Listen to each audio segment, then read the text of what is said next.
मनुष्य लेता है, देवता देता है। A human being takes, a deity gives. और मनुष्य को देवता बनाने वाला, नर को नारायण बनाने वाला क्या करता है? लेता है या देता है? And what does the one who makes a human being into a deity, the one who makes a man into Narayan do? Does he take or does he give? है?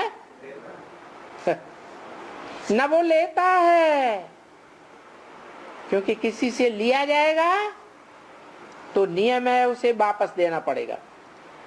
Student, he gives. He doesn't take. Because if anything is taken from anyone, it is a rule that he will have to return it. क्या? What? नर को नारायण बनाने वाला, मनुष्य को देवता बनाने वाला न किसी से कुछ लेता है, न किसी को कुछ देता है। The one who makes a man into Narayan, the one who makes a human being into a deity, he neither takes anything from anyone, nor does he give anything to anyone. उसे भगवान कहा जाता है। He is called God. तो बहुत ऊंची चीज हो गई। He is the greatest. अंग्रेज लोग उसे गॉड कहते हैं। The Englishmen call him God. मुसलमान उसे खुदा कहते हैं। The Muslims call him Khuda. खुदा का अर्थ है खुद आने वाला। Khuda means the one who comes on his own. जो कभी भी बुलाने से नहीं आता, He never comes on being called.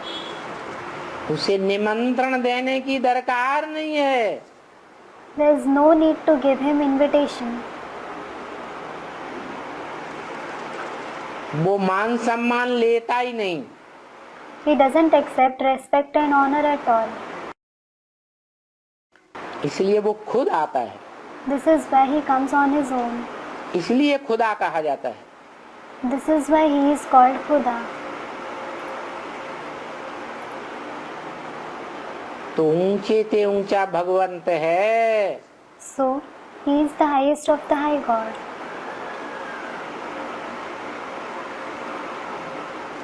कोई इच्छा नहीं। He doesn't have any desire. इच्छा मात्रम अविद्या। Ichha matram avidya, meaning without the trace of the knowledge of desire. सिर्फ एक ही इच्छा है। He has just one desire. क्या? What?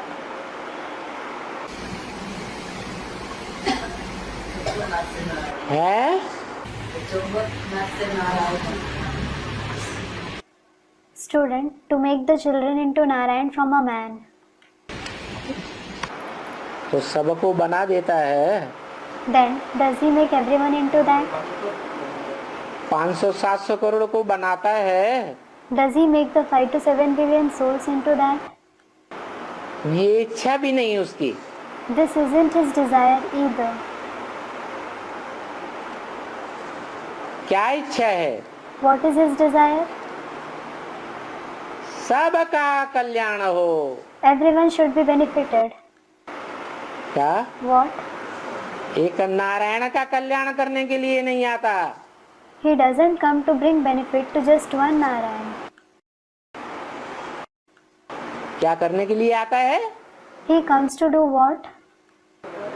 सबका कल्याण हो। Everyone should be benefited. जो अक्सर करके बोलते हैं साधु संत महात्माएं, जो अपन को भगवान समझ कर बैठ जाते हैं। It is often said by the sages, saints and great souls who consider themselves God. तो कहते हैं सर्वे भवन्तु सुखिनः। So they say, Sarve bhavantu sukhina, meaning, may everyone be happy. बोलते हैं, करते नहीं हैं। They just say it. They don't do it. बोलते हैं बताने के लिए कि शिवो हम, कैसे? They just say it in order to declare that Shivoham, that is, I am Shiv. How? सर्वे भवन्तु सुखिनः सर्वे सन्तु निरामया सर्वे भद्राणि पश्यन्तु मा कश्चित् दुःख भाग् भवेत्। सर्वे भवन्तु सुखिनः सर्वे सन्तु निरामया सर्वे भद्राणि पश्यन्तु मा कश्चित् दुःख भाग् भवेत्. Meaning, may everyone be happy, may everyone be free from illness, may everyone see what is auspicious, may no one suffer sorrow. कैसी सुंदर भाषा है। It is such a beautiful language. लेकिन कथनी और करनी एक होनी चाहिए या अलग अलग होनी चाहिए? But should the words and actions be same or should they be different? है? ऐसी होनी चाहिए? How should it be? एक होनी चाहिए। It should be the same. और वो ऊंचे से ऊंचा भगवंत जिसकी वास्तव में एक इच्छा है, एक ही बलवती इच्छा, सब सुखी हों, सबका कल्याण हो। And the highest of the high God actually has one desire, just one strong desire, that everyone should be happy, everyone should be benefited. यही उसका काम है। This itself is his task. इसलिए काम के आधार पर उसका नाम है Shiv. This is why, based on the task performed, his name is Shiv.